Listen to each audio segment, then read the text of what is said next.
Olá, galera! Tudo bem? É um prazer, uma alegria sempre estar aqui no meu, no seu, no nosso canal do YouTube, falando sobre saúde integrativa, qualidade de vida, esquece doença e vamos olhar somente para a saúde. Me chamo Professor Luiz Henrique André e hoje é o último vídeo, é o quarto vídeo da série Quarteto Fantástico. Nós vamos falar sobre o sistema tampão à luz do sistema renal, logo depois da nossa vinheta.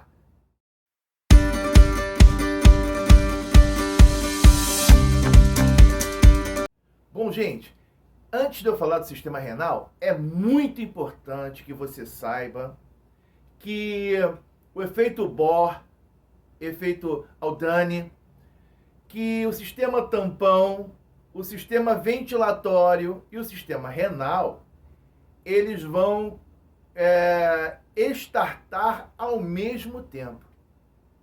Tudo irá acontecer no mesmo momento em que houver um desequilíbrio ácido-base. Porém, é muito importante você saber que o sistema renal, esse que nós vamos falar agora, ele será o último a responder. Ele pode levar de horas a dia para responder, para tentar reagir ao distúrbio eletrolítico. E como é que o sistema renal ele vai responder isso? Bom,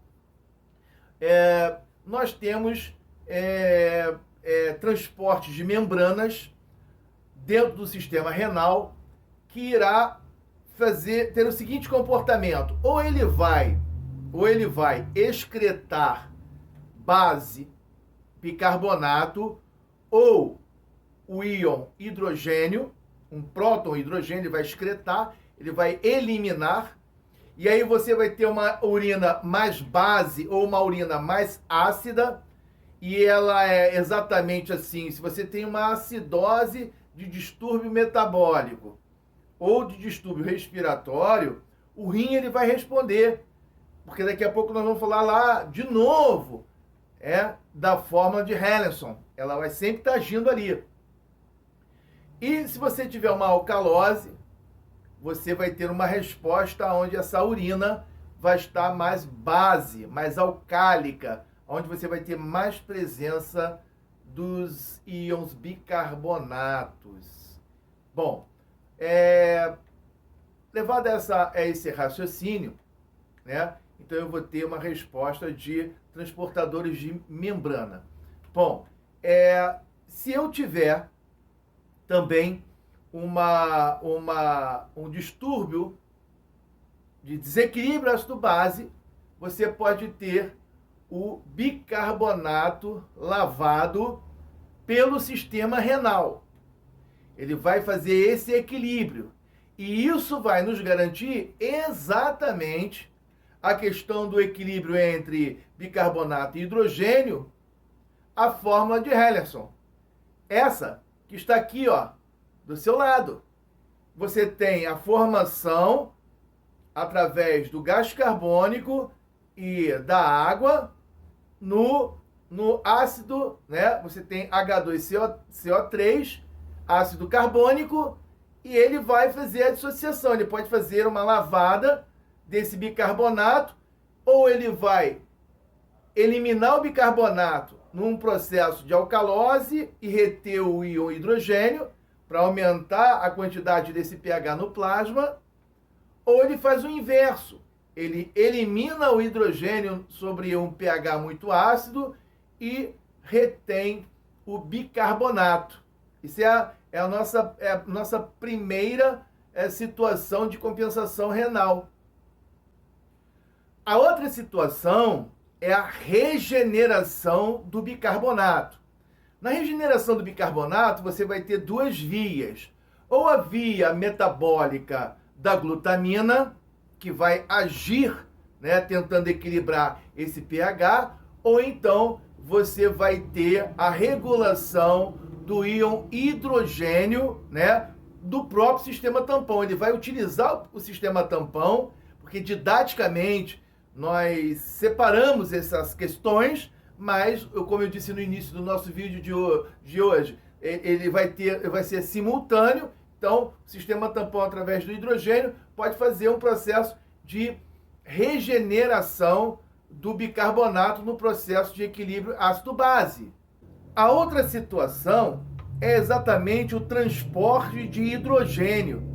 O que eu falo é essa lâmina que está aí para você, do antiporte apical de sódio mais hidrogênio, o simporte de sódio mais o bicarbonato, o hidrogênio, né, o H+, ATPase mais hidrogênio e o bicarbonato ATPase, e o antiporte de sódio mais a amônia, mais a amônia. Então, são esses os fatores coadjuvantes, né, e protagonistas desses processos do equilíbrio ácido-base no sistema renal. Mas, professor Luiz, e se por um acaso nada disso der certo? Se nada disso der certo, nós estaremos diante de um distúrbio do sistema ácido-base e, consequentemente, ou de um distúrbio respiratório, um distúrbio metabólico, ou de um distúrbio misto. Bom, então eu vou falar rapidamente sobre os distúrbios respiratórios.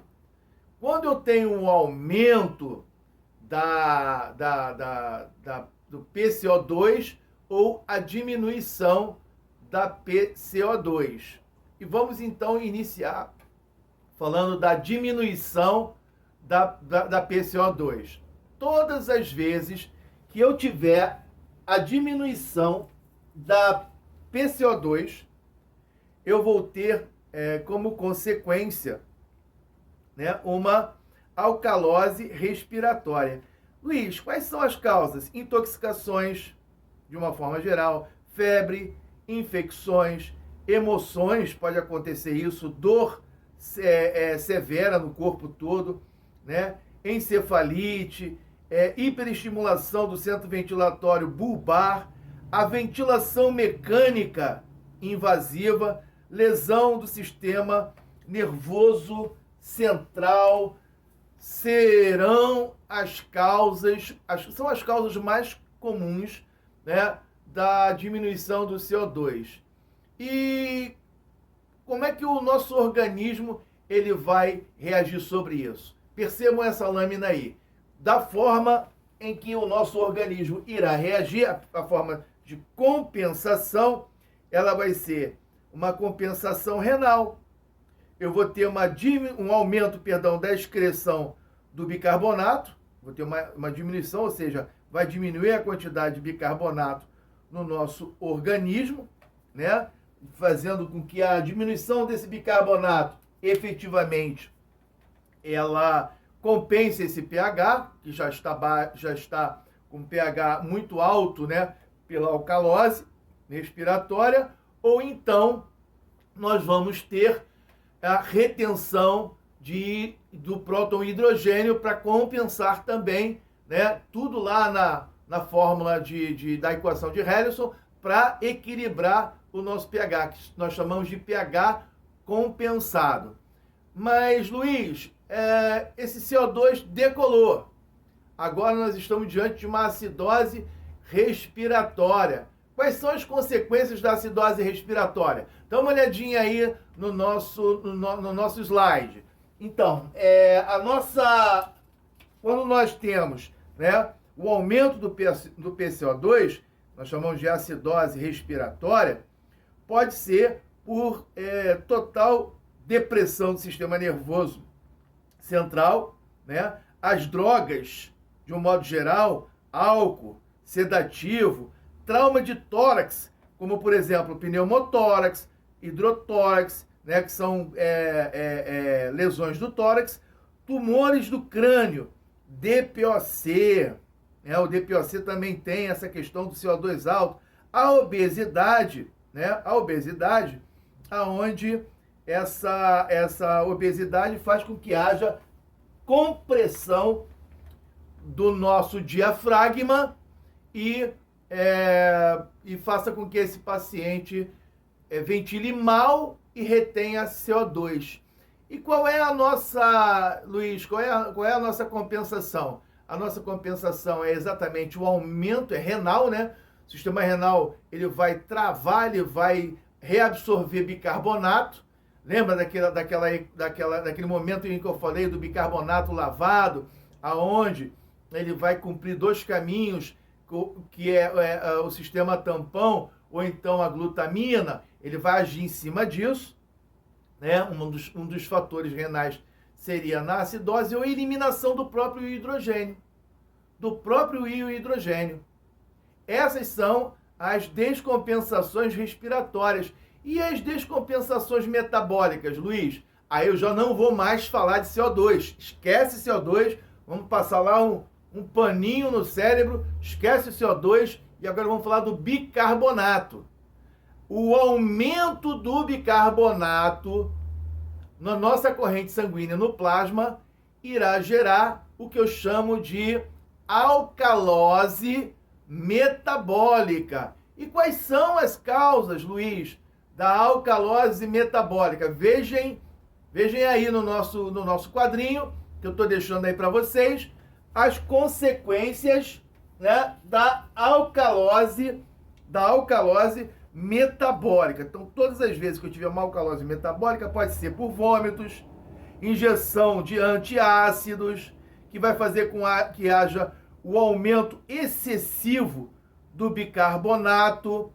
E quando você tem esse vômito aí que está aí no teu quadrinho, né, o vômito, você está perdendo efetivamente, você vai estar perdendo ácido. Então, você não está ganhando base, você está perdendo ácido e, como consequência disso, vai ser uma alcalose metabólica. E como é que o organismo vai reagir? Qual é o momento de compensação?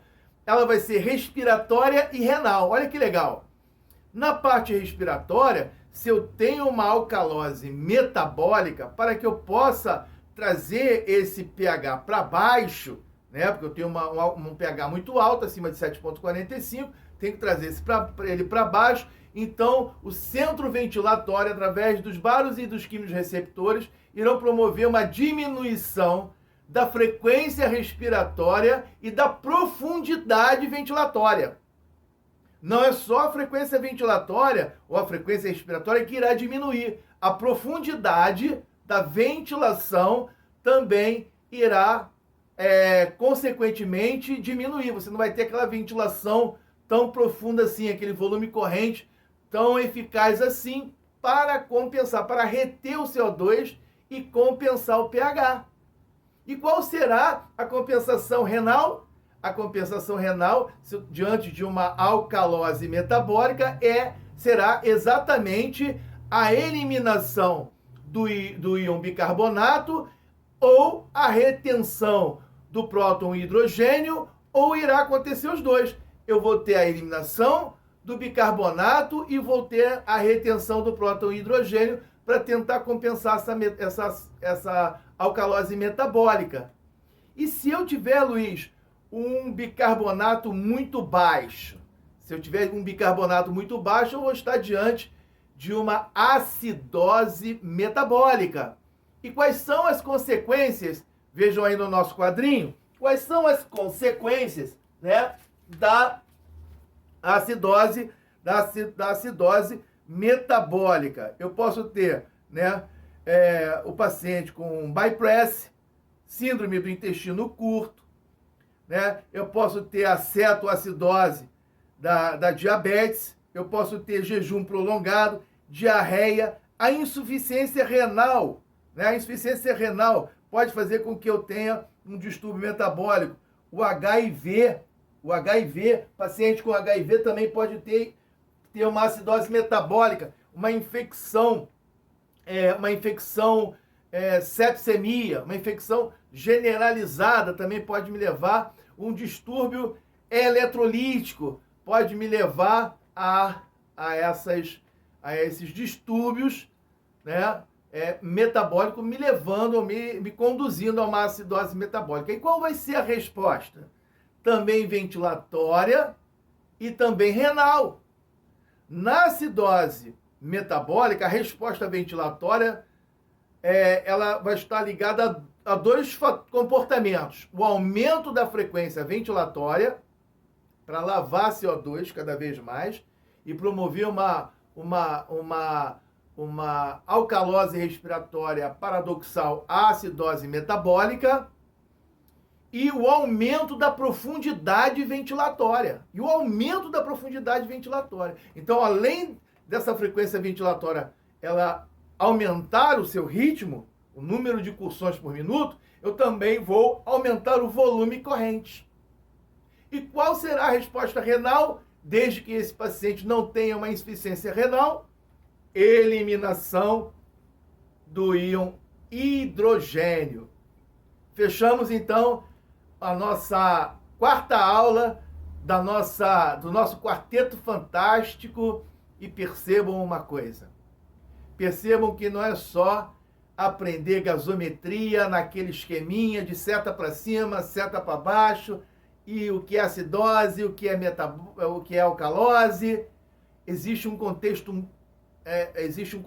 maior. Nosso organismo, ele precisa de várias informações, isso é em simultâneo, para que ele possa sempre estar em homeostasia. Gostaram do nosso vídeo? Deixem aí o seu like, faça o seu comentário. É muito importante. Importante para mim, sim, mas é importante para todos. Dê a sugestão. Tá vendo esse sininho aqui?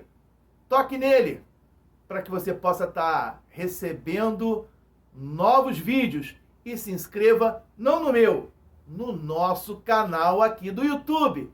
E até a próxima oportunidade.